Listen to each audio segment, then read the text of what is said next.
계속해서 더 스토리 시리즈 10번째 시간입니다. 오늘은 부활의 약속이라는 제목으로 말씀 전하기 전에 오늘 본문 말씀 에스겔 37장 1절부터 14절까지 말씀 중에서 37장 1절부터 3절까지만 제가 먼저 봉독해 드리도록 하겠습니다. 구약성경 1209쪽입니다. 에스겔 37장 1절부터 3절까지 봉독해 드립니다. 여호와께서 권능으로 내게 임재하시고 그의 영으로 나를 데리고 가서 골짜기 가운데 두셨는데 거기 뼈가 가득하더라. 나를 그 뼈 사방으로 지나가게 하시기로 본즉 그 골짜기 지면에 뼈가 심이 많고 아주 말랐더라. 그가 내게 이르시되 인자야 이 뼈들이 능히 살 수 있겠느냐 하시기로 내가 대답하되 주 여호와여 주께서 아시나이다. 아멘. 에스겔서는 지난주 살펴본 이사야서와 같이 선지서에 속하는 책입니다. 이미 말씀드렸듯이 이스라엘은 북왕국과 남왕국으로 나뉘게 되는데 먼저 북왕국이 아수르 제국에 의해서 멸망을 당하게 됩니다. 그리고 나서 남왕국이 바빌론 제국에 의해서 멸망을 하게 되는데요, 3번에 걸쳐서 침략을 당하고 3번을 통해서 바빌론으로 남유다 백성들이, 이스라엘 백성들이 추방을 당하게 됩니다. 다음 도표를 그래서 보시면 605년, 597년, 586년 BC 이 3번에 걸쳐서 침공을 당하고 3번 다 백성들이 바빌론으로 끌려가게 됩니다. 특별히 3번째는 이제 예루살렘이 함락됨으로 인해서 완전히 남왕국이 무너지게 됩니다. 멸망하게 됩니다. 1차 침공 때는 잘 아시는 다니엘과 세 친구들이 이때 바빌론으로 끌려갔고요. 그리고 2차 때는 여호와긴 왕과 한 1만여 명의 우수한 인력들이 바벨론으로 이제 포로로 끌려가게 되는데 에스겔은 바로 이때 바빌론으로 끌려가게 됩니다. 그리고 3차 때는 이제 거의 포도 농사 지을 정도 이런 사람들만 남겨놓고 살아남은 모든 사람들을 다 바빌론으로 잡아갑니다. 바로 이 2차 때 끌려간 에스겔이 추방되어서 바빌론에 있는 하나님의 백성들에게 전한 메시지가 담긴 책이 에스겔서입니다. 에스겔도 다른 선지서들처럼 상반부, 후반부로 크게 나눌 수가 있는데요, 상반부는 심판의 메시지에 속하고요, 1장부터 한 32장까지, 그리고 하반부 33장부터 48장은 위로의 메시지입니다. 그리고 오늘 살펴보는 37장은 바로 그 위로의 메시지에 속한 장입니다. 특별히 오늘 37장을 보면 상반부에서 에스겔에게 하나님께서 한 가지 환상을 에스겔에게 보여주십니다. 마른 뼈들이 가득한 그러한 골짜기를 보여주십니다. 살은 다 부패해서 사라져 없어져 버리고요, 마른 뼈만 남았습니다. 그런데 그 환상을 향해서 주님께서 에스겔에게 물으십니다. 이 뼈들이 능히 살 수 있겠느냐? 다시 말해서 이렇게 다 말라버린 이 뼈들이 다시 생명을 얻을 수 있겠느냐라고 질문하시고요, 그 질문에 대한 답을 에스겔이 합니다. 만약 여러분께서 한번 그 장면을 상상해 보시고요, 큰 골짜기가 있는데 완전히 그냥 마른 뼈들로만 가득 채워져 있습니다. 그런데 음성이 들립니다. 이 뼈들이 능히 살 수 있겠느냐? 그러면 여러분은 어떻게 답하시겠습니까? 살 수 있겠다고 답하는 것이 쉽겠습니까? 그것은 불가능합니다라고 답하는 것이 쉽겠습니까? 아마도 후자일 것입니다. 사진 그 다음을 한 장 보여드리면요, 영화인데요, 기억하시는지 모르겠어요. 킬링 필드라는 영화입니다. 80년대에 이제 나온 영화인데 실화를 기반으로 한 영화죠. 그런데 이 영화가 이제 1975년부터 79년 사이에 캄보디아에서 크메르루즈가 이제 공산당이 점령을 하게 되고 그때 당시 일어났던 막 대학살들 이런 것에 관한 그런 내용이 담긴 영화인데요, 지금 저 인물이 바로 영화 주인공이고요, 지금 어떤 장면이냐면 이들을 그 크메르루즈에게 붙들려서 막 고통받고 하다가 도망가다가 이제 탈출하는 장면 중에 그가 지나고 있는 한 골짜기의 그림입니다. 그냥 저는 항상 에스겔을 읽을 때마다, 특별히 이 장을 읽을 때마다 늘 항상 이 장면이 떠올랐습니다. 그 다음 장면 한 장 보실까요? 지금 보시면 잘 보이시는지 모르겠지만 다 지금 뼈들로 가득합니다. 지금 이 주인공이 지나가고 있는 자리가. 사진을 보셨습니다. 다시 한번 여쭙겠습니다. 지금 보시는 저 뼈들, 완전히 살은 다 부패해버리고 없고요, 뼈만 저렇게 남아있는 가득한 저 뼈들이 다시 살 수 있습니까?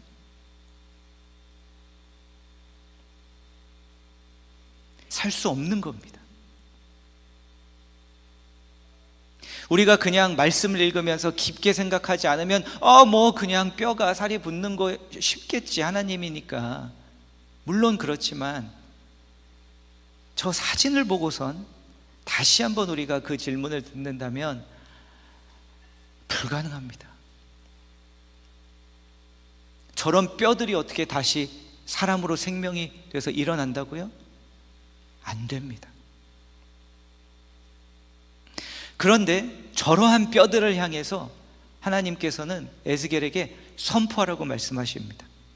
너는 이 모든 뼈에게 대언하여 이르기를, 너희 마른 뼈들아 여호와의 말씀을 들을지어다. 주 여호와께서 이 뼈들에게 이같이 말씀하시기를, 내가 생기를 너희에게 들어가게 하리니 너희가 살아나리라. 너희 위에 힘줄을 두고 살을 입히고 가죽으로 덮고 너희 속에 생기를 넣으리니 너희가 살아나리라. 또 내가 여호와인 줄 너희가 알리라 하셨다 하라. 전 사진 다시 한번 보여주시겠어요? 저 뼈들을 향해 하나님께서 살아나리라라고 대언하라고 말씀하십니다.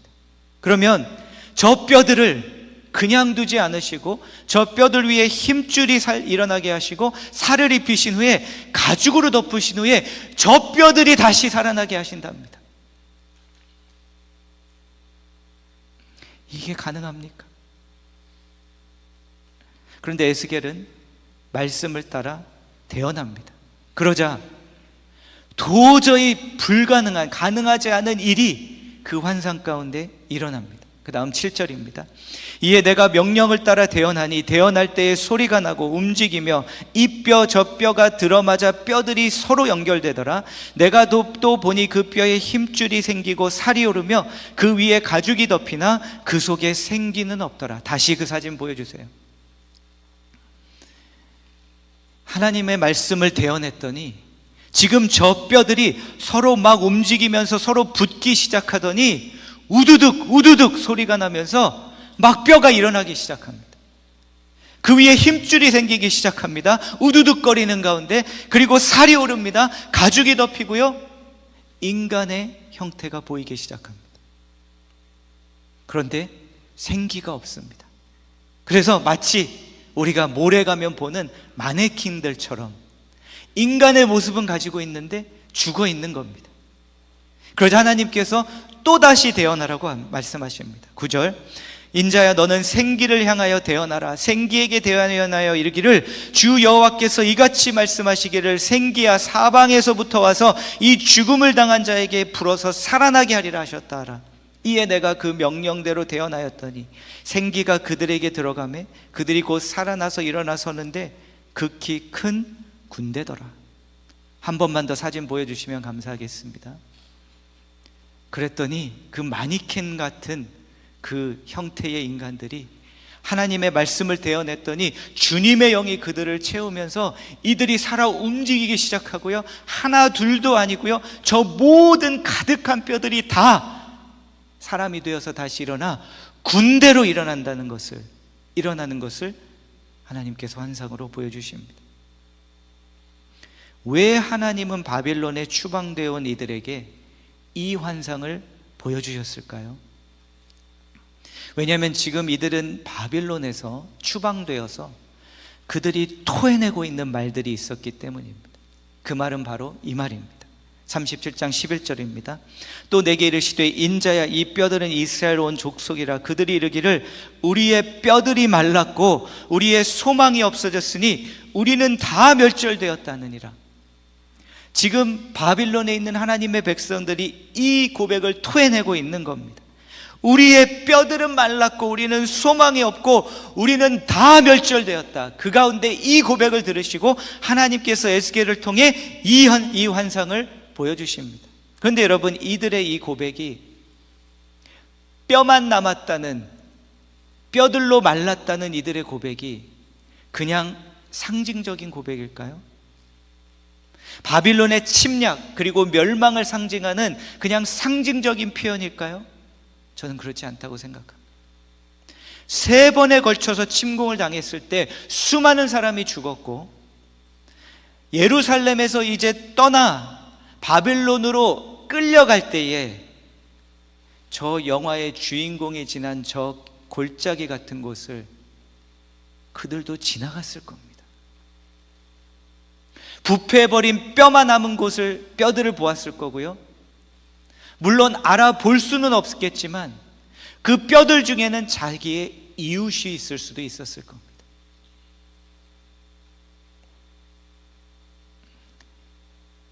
이런 이스라엘 백성들에게 추방당한 바빌론에서 하나님은 이 환상을 주십니다. 여러분은 여러분의 인생에서 죽음을 처음으로 진짜 마주하고 대면한 때가 언제셨습니까? 할리우드 영화 보면서 그냥 폭탄이 터졌을 때 쉽게 쑥쑥쑥 떨어져 나가는 그런 죽음 말고요, 뉴스 보면서 어느 사람들이 어느 곳에 사건이 일어나서 죽었는데 그걸 보면서 잠시 한 5초 10초 내 마음이 안타까운 그 죽음 말고요, 진짜 죽음이라는 것이 장난이 아니구나, 이것을 처음 여러분은 느끼신 때가 언제입니까? 저는 한 5살, 6살 때쯤이었던 것 같은데요, 밤에 자고 있는데 어느 날 저와 제 형이 같이 자고 있는 방에 어머니가 새벽에 문을 열고 들어오셨습니다. 그리고 저희를 막 흔들어 깨우시면서요, 일어나 보니까 어머니가 막 우시는 거예요. 그러면서 어머니가 뭐라고 말씀하시냐면, 네 삼촌 죽었대.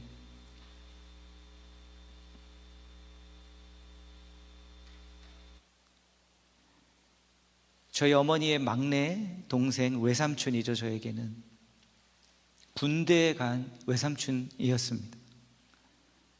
그런데 나라를 위해서 싸우다 돌아가신 것도 아니고, 그 막둥이 막내 동생 또 막둥이 아들이 군대에 가서 상사에게 폭행을 당해서 죽으신 겁니다.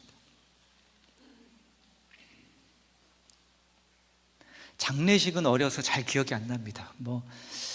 국립묘지에서 했던 것 같기도 하고 잘 기억이 안 나는데, 한 가지 계속 잊지 못하는 장면이 하나가 있습니다. 그것은 매년 할아버지, 할머니, 외할머니, 외할아버지와 함께 갔던 국립묘지였고요, 소천하신 저희 막내 삼촌 비석에 매달려서 통곡을 하신, 매년 통곡하신 저 외할머니의 모습,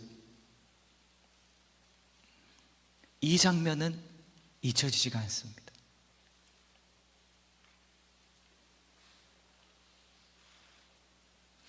매년 국립묘지에서 그 비석에 매달려서 통곡을 하셨는데, 그렇게 통곡한다고 그 삼촌의 마른 뼈가 다시 살아나지 않았습니다.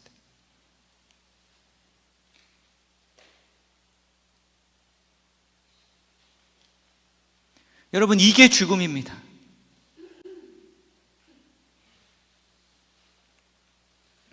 지난주에는 제가 우리 인간이 모두 해결할 수 없는 문제가 하나 있다고 말씀드렸죠. 그거는 죄입니다. 오늘은 우리가 무엇을 하든 어떻게든 어떤 것을 하더라도 저와 여러분이 이길 수 없는 적 하나를 나누려고 합니다. 그 적은 죽음이라는 적입니다.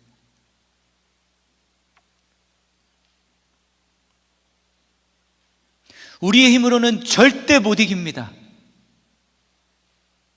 아니, 매년 그렇게 한 어미가 막둥이 아들을 위해서 그렇게 평생 남은 인생을 통곡했으면 그 아들 돌아와야 하는 것 아닙니까? 통곡을 한다고 돌아오지 않습니다. 이게 죽음입니다, 여러분.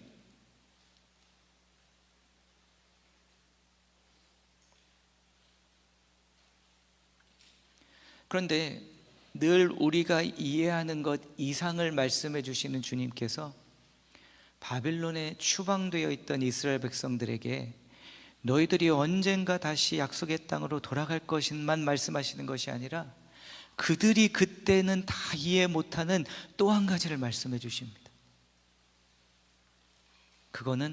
그것은 부활이라는 실상입니다. 그래서 12절부터 이렇게 말씀합니다. 그러므로 너는 대언하여 그들에게 이르기를 주 여호와께서 이같이 말씀하시기를 내 백성들아 내가 너희 무덤을 열고 너희로 거기에서 나오게 하고 이스라엘 땅으로 들어가게 하리라. 내 백성들아 내가 너희 무덤을 열고 너희로 거기에서 나오게 한즉 너희는 내가 여호와인 줄을 알리라.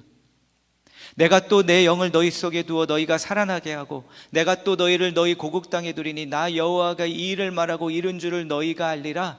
여호와의 말씀이니라. 이들에게 상징적으로 환상을 통해 너희들이 약속의 땅으로 돌아갈 것이라고만 말씀하시는 것이 아니라 그날이 올 것인데 너희들이 너희들의 무덤을 열고 내가 너희로 하여금 이 마른 뼈들처럼 걸어 나와서 뼈가 걸어 나오는 것이 아니라 살이 붙고 그 위에 가죽이 덮여서 살아있는 육신으로 내가 너희들을 다시 무덤에서 걸어 나오게 할 것이라는 약속을 하십니다.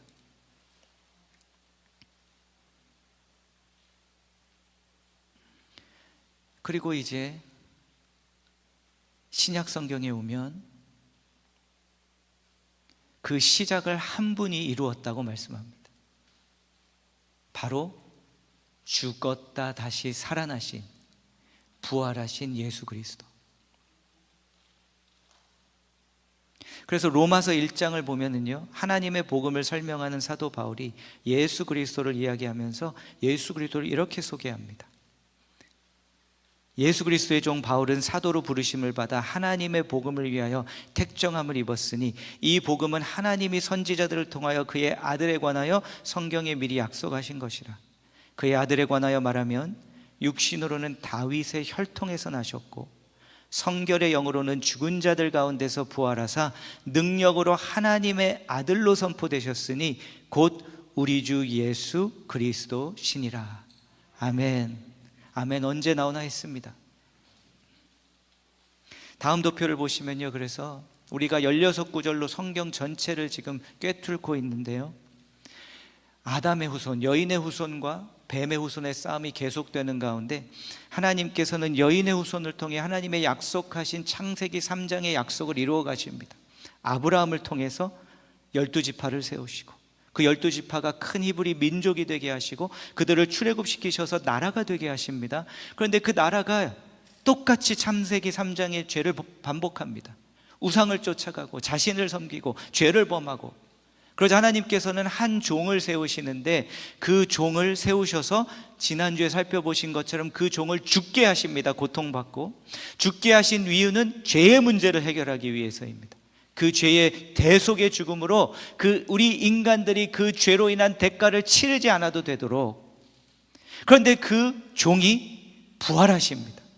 부활하시는 이유는 우리의 힘으로 이길 수 없는 죽음이라는 적을 이기기 위하여. 바로 예수 그리스도의 부활은 이 죽음이라는 적을 이기신 승리입니다. 그래서 그 다음 로마서 8장 11절을 보시면 예수를 죽은 자 가운데서 살리신 이의 영이 너희 안에 거하시면 그리스도 예수로 죽은 자 가운데서 살리신 이가 너희 안에 거하시는 그의 영으로 말미암아 너희 죽을 몸도 살리시리라. 아멘. 무슨 말씀입니까? 로마서 1장 앞부분에서 3절 4절에서 뭐라고 말씀하셨냐면 예수 그리스도가 죽으셨는데 예수님이 부활하실 때 하나님이 어떻게 부활을 시키셨냐면 성결의 영, 성령으로 부활을 시키셨습니다. 그렇기에 똑같이 그 성령이 너희 안에 거하시는 자라면 너희도 죽을 것이지만 너희의 육신이 그 성령으로 인해서 너희들도 육신이 부활할 것이다 라고 말씀합니다. 그러면 여러분, 영이 너희 안에 거하시면 제가 제 안에 영이 있는지 없는지 어떻게 합니까? 이렇게 아실 수 있습니다. 내가 거듭난 자인가? 내가 거듭난 자인 확신이 있으면 나는 내 안에 영이 있는 자입니다. 하나님의 성령이. 왜냐하면 하나님의 성령이 없이는 거듭날 수 없기 때문에, 좀 더 쉽게 말씀드리면 내가 그냥 형식적으로가 아니라, 그냥 누가 시켜서가 아니라, 주위 사람이 하기 때문에 따라하는 것이 아니라, 내가 내 입술로 진정으로 이것을 믿고 내가 깨닫고, 그렇습니다, 제가 죄인입니다, 저의 죄는 오직 예수 그리스도의 보혈로만 죄사함을 받습니다, 그래서 제가 예수 그리스도를 나의 구세주로 영접합니다라는 고백이 여러분의 입술을 통해서 그냥이 아니라, 남이 하니까 아니라, 시켜서가 아니라, 내 마음속 진심으로 그것이 내 입술을 통해 고백이 되었다면 여러분은 여러분 안에 영이 있으신 겁니다. 하나님의 영. 하나님의 성령이 없이는 이것을 진심으로 고백할 수 없습니다. 그러면 그 영이 내 안에 있다면 나도 죽을 것이지만 이 예수 그리스도를 따라 그 영과 그 예수님을 살리신 영과 내 안에 계시는 성령님이 같은 영이시고, 그 성령님을 통해 나는 예수 그리스도와 연결되어 있기 때문에 나도 이제 죽음에서 살아나 육신의 부활을 입고 일어날 것이라는 것이 바로 복음인 줄로 믿습니다. 아멘. 여러분, 한 가지, 저는 선지자는 아니지만 여러분 모두를 향해 200% 제가 확실한 예언을 해드릴 수 있습니다. 그게 뭐냐면요, 이겁니다. 저와 여러분은 죽을 겁니다. 누가 아멘 하셨나요 혹시? 우리의 믿음이 이 정도입니다 여러분. 한 소망. 죽을 겁니다니까 아멘.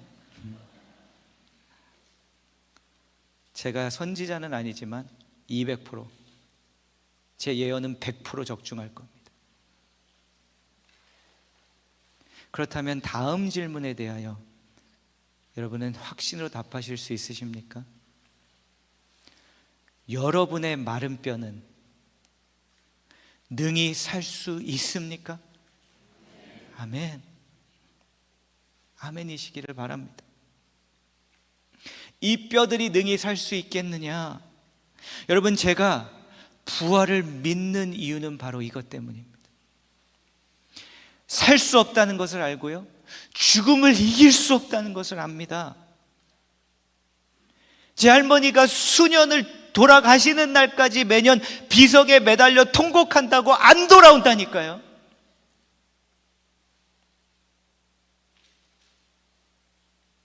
죽음을 내가 이길 수 없다는 것을 알지만, 왜 제가 예수 그리스도의 부활을 믿고 이분을 나의 구세주로 모시는가 하면, 그럼에도 제 안에는 반항의 스피릿이 있거든요. 죽음으로 끝나면 안 되지. 우리는 죽고 끝나는 자들로 지음받지 않았을 텐데 왜 죽음으로 끝나야 하지? 죽음이 괜찮은 것이라면, 죽음은 그냥 당연한 것이고 반항하지 않아도 되는 것이라면 이러한 마음이 안 일어날 텐데, 죽음을 볼 때마다 눈물이 흐르고, 죽음을 볼 때마다 괴롭고, 죽음을 마주할 때마다 내 안에선 저항하고 싶은 마음이 일어난다면 죽음이 우리의 영원한 데스티니가 아니지 않겠는가? 그렇다면 누가 나에게 죽음에 대한 답을 줄 것인가? 그래서 제가 예수 그리스도의 부활을 믿는 것입니다. 물론 죽고 나서 우리가 모두 부활의 육신을 입을 때까지는 100% 우리가 증명할 수는 없습니다. 그래도 이거 믿으면서 죽겠습니다. 나는 죽음으로 끝나지 않고 싶기 때문에. 여러분, 부활이라는 것이 그냥 부활절이 와서 부활 찬양 부를 때 기뻐하니까 그냥 나도 따라 부른다고 그 부활이 나에게 오는 거 아닙니다. 교회적 차원으로 우리가 교리로 걸고 우리 홈페이지에 우리는 주 예수 그리스도의 부활을 믿는 공동체입니다라고 해서 여러분에게 이 부활이 오는 게 아닙니다. 이 부활의 날이 여러분에 오기 위해서는 저와 똑같은 이 상황에서 절망을 느끼고 실망을 느끼고 슬픔을 느끼고 두려움을 느끼며, 그럼에도 불구하고 나는 죽음으로 영원을 맞이하고 싶지 않다는 그 마음과, 그러면 예수라는 분이 나에게 그 부활을 약속하실 분이라면 나는 이분을 믿을 것이고 이분을 따라갈 것이고 이분을 끝까지 붙들고 갈 것이며, 내 죽음의 자리에서 두려울지라도 그 마지막 순간 안에 죽음을 외치고 통과하는 것이 아니라 부활을 외치며 그거 하나 붙들고 내가 죽음을 통과할 것이라는 이 저항의 믿음의 스피릿이 있는 자들에게 주어지는 약속입니다.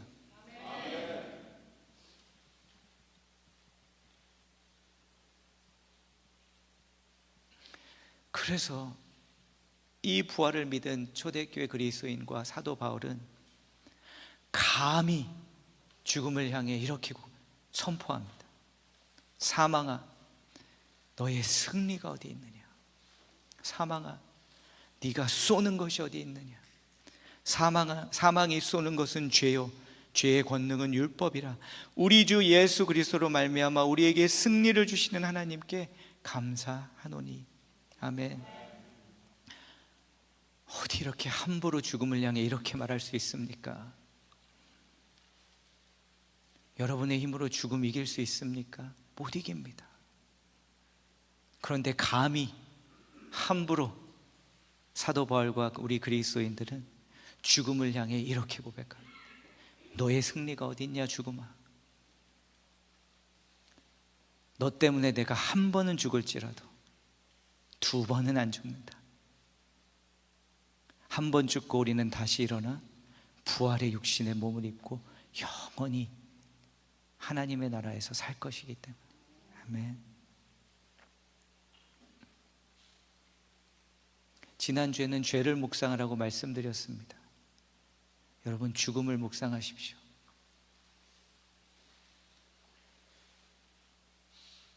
그래도 난 한 10년 남은 것 같습니까? 그래도 난 한 30년 남았습니까? 어떤 분들 여기?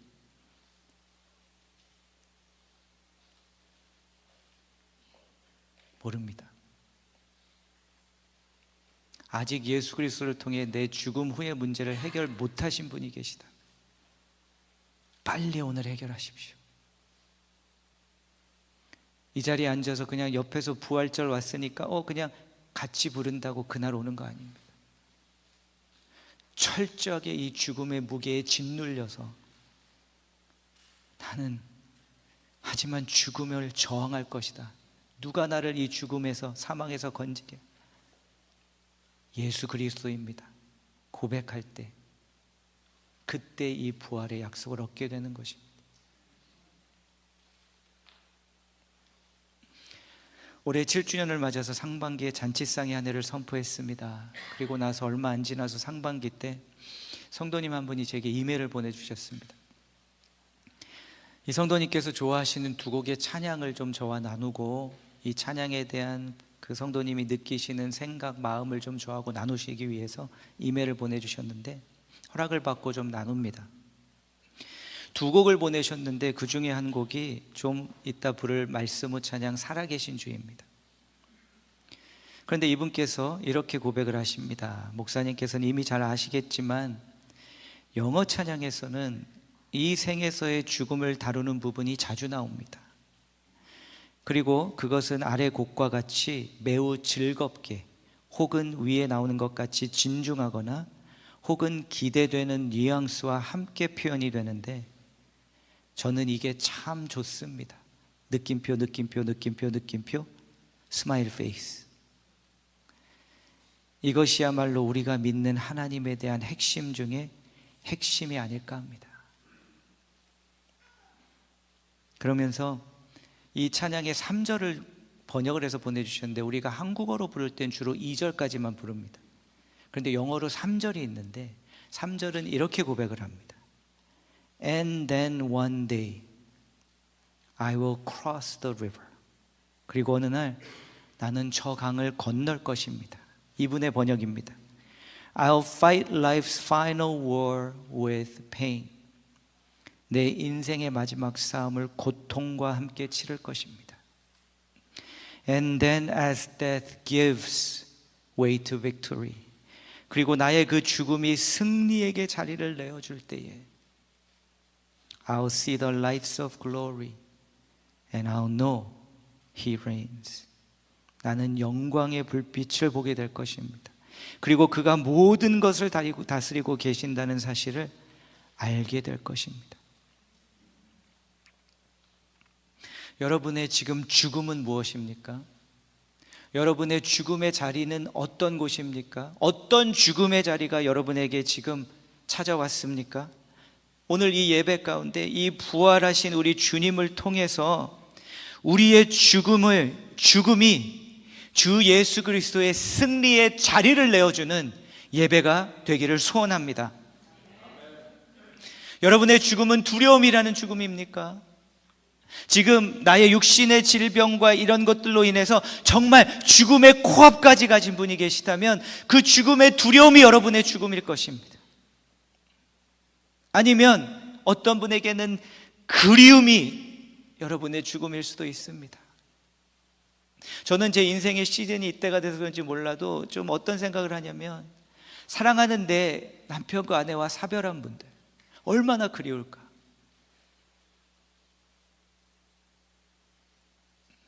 저는 옆에 있는데도 그날이 오면 너무 그리울 것 같거든요.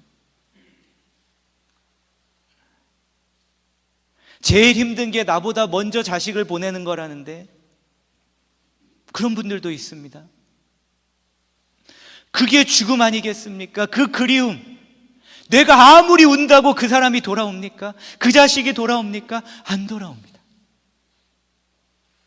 하지만 내 그 죽음 가운데 내가 이 부활을 믿고 이 예수 그리스도가 진정으로 살아나신 분임을 믿기에 오늘 내 그 죽음이 예수 그리스도의 승리에게 자리를 내어주게 하옵소서. 그러한 예배가 되게 하시기를 소원합니다. 저는. 왜냐하면 오늘의 대지입니다. 기독교의 신앙은 죽음을 이기는 것이기 때문입니다. 네. 기독교의 신앙은 죽음을 이기는 것이기 때문에 젊은 분들에게 한 번만 더 호소합니다. 여러분 30년, 40년, 50년 살 거라고 자부하지 마십시오. 믿지 마십시오. 겁을 먹으라는 게 아니라 진실을 대면하라는 겁니다.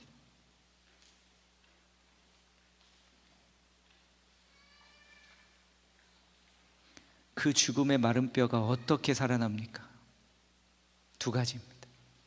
하나님의 말씀이 선포되고 그 말씀에 성령이 임하시니 마른 뼈들이 생명이 되어 일어납니다. 오늘 말씀 들으셨습니다. 우리가 성령을 구합니다. 우리가 진정으로 그냥 형식이 아니라, 아니 옆에 사람이 하니까 교회에서 교리적으로 하니까 아니라 이 말씀을 믿고 우리가 성령을 구하며 나갈 때 주님께서 오늘 우리의 마른 뼈가 살아나게 하셔서 나의 죽음을 향한 두려움이 사라지게 하실 것이요, 내가 느끼고 있는 이 죽음의 것들이 다시 생명으로 바뀌게 하실 것이요, 죽음에 얽매여 사는 것이 아니라 죽음을 통과하고 죽음을 이겨내고 걱정될 때도 있고 두렵기도 하고 슬프기도 하지만 그럼에도 이 부활의 소망만큼은 끝까지 붙들고 이것으로 인해 다시 저와 여러분이 생명이 되어 살아나게 하실 뿐만 아니라 이제 우리의 믿음의 공동체가 생명으로 부활의 소망으로 살아나 생명의 군대가 되게 하시는 그 시작이 오늘이 되게 하실 줄로 믿습니다. 그래서 오늘 찬양을 부르실 때 찬양팀 준비하셔도 되고요, 1절, 2절은 한국어로 부르고 3절은 우리가 같이 영어로 그 강을 건널 그날 그 죽음을 향해 우리가 이 죽음아 주 예수 그리스도의 승리에 네가 자리를 내어줄지어다 선포하는 그러한 찬양이 되기를 소원합니다. 3절은 영어로 하겠습니다. 같이 찬양합니다.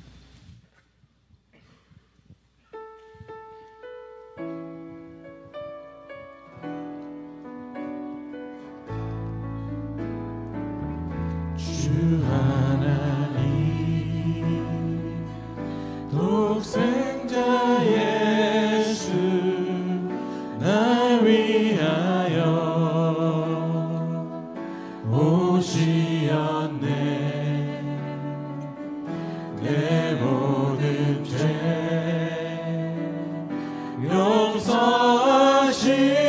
용서하시고 죽음에서 부활하신 나의 구세주 살아계신 주 나의 참된 소망 걱정 근심 전혀 없네. 사랑의 주 내 갈 길 인도하니 내 모든 삶의 기쁨 늘 충만하네. 주 안에서 거듭난 우리의 생명 거듭난 생명 도우시는 주의 사랑 참 기쁨과 확신 가지고 예수님의 도우심을 믿으며 살리 살아계신 주 나의 참된 소망 걱정 근심 전혀 없네. 사랑의 주 내 갈 길 인도하니 내 모든 삶의 기쁨 늘 충만하네. And then one day I'll cross that river. I'll cross that river. I'll fight life's fight. No worried pain. And then as death gives way to victory, I'll see the light of glory. And I know He reigns because He lives. I can face tomorrow because He lives. All fear is gone because I know He holds the future, and life is worth the living just because He lives. We can face Because He lives, I can face tomorrow. Because He lives, all fear is gone. Because I know He holds the future, and life is worth the living just because He lives.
왜 주님께서 여기까지 이렇게 매주 여러분을 부르셨겠습니까? 아직 죽음의 문제를 해결 못한 분이 계십니까? 오늘이 그 마지막 날이 되게 하십시오. 어떤 죽음이 여러분의 심령과 마음과 삶의 주인으로 자리 잡고 있습니까? 그 생각의 죽음이, 죽은 나의 생각이, 나의 마음이, 감정이 주 예수 그리스도의 승리에 자리를 내어주는 오늘 예배가 되게 하옵소서. 제 안에 있는 그 성령을 구합니다. 들은 말씀을 가지고 성령님을 통하여 이제 주님께 부르짖을 때 이 내 안에 있는 이 죽음이 승리에게 자리를 내어주는 이 예배가 되게 하옵소서. 우리 함께 주를 구하며 주님께 함께 나아가겠습니다. 기도하겠습니다. 하나님,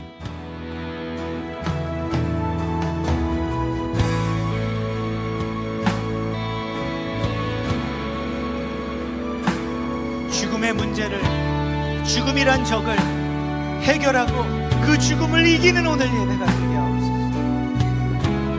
내 안에 있는 나를 얽매고 있는 죽음이 예수의 승리에게 자리를 내어주게 하옵소서. 죽음아, 사망아, 내가 쏘는 것이 어디 있느냐?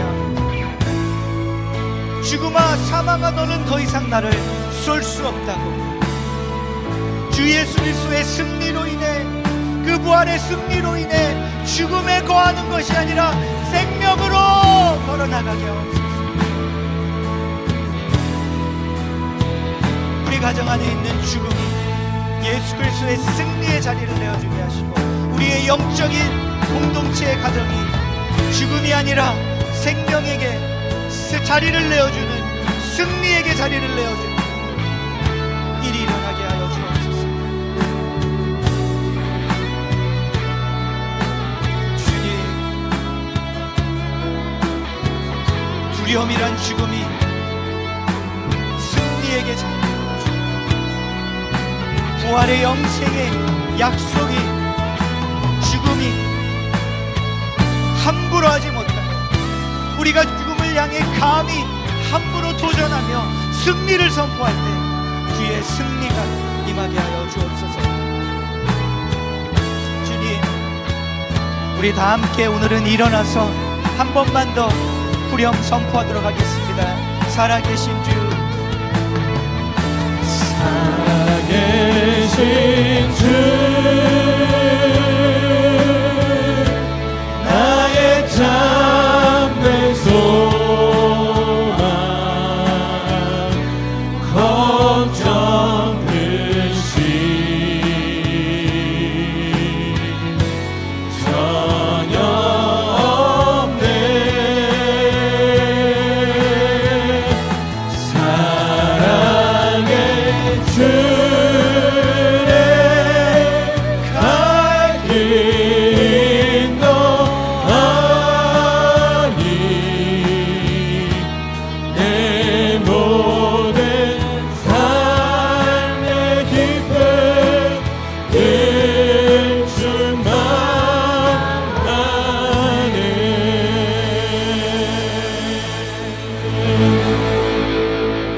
하나님 아버지, 저는 그날 이후 다시 만나지 못했던 제 외삼촌, 하지만 그가 예수 그리스도를 구세주로 고백했기에 지금 주님 품 안에 있고 부활의 날에 저와 함께 부활하여 주님을 영원히 찬양할 줄로 믿습니다. 주님, 죽음의 문제를 해결하지 못한 성도님이 있다면 주여 그 문제를 예수를 통해 해결하게 하옵소서. 해결받게 하옵소서. 사랑하는 이를 먼저 보냈거나 또 아픔 가운데 그 죽음을 경험하고 있는 주의 백성들이 있다면 이 부활의 소망이 계속 내가 눈물 흘린다고 이 땅에 다시 만나진 않을 것이지만 주님의 재림 이후에 만날 것을 믿고 확신하며 슬픔을 이겨내고 그리움을 이겨내며 그날을 소망하며 갈망하는 그 축복을 이들에게 허락해 주옵소서. 주님, 우리 한소만 공동체 에스겔 37장 마른 뼈 공동체 되게 하지 않게 하옵소서. 주여, 다른 것이 아니라 오직 주의 말씀과 성령만이 저희들로 살아나 주의 군대를 이룰 수 있다고 말씀하셨기에 다른 것들이 아니라 한 해를 마무리하며 이제 또다시 7년을 시작하며 주여, 이제는 우리가 이 살아나는 주님의 군대로 일어나게 하여 주옵소서. 이제는 예수 그리스도의 은혜와 하나님 아버지의 사랑하심과 성령님의 감동감화 역사하심이 죽음의 자리에서 일어나 부활의 생명을 향해 걸어나가기 원하는 사랑하는 모든 주의 백성들에게 지금으로부터 영원토록 함께 하시기를 간절히 축원하옵나이다. 아멘.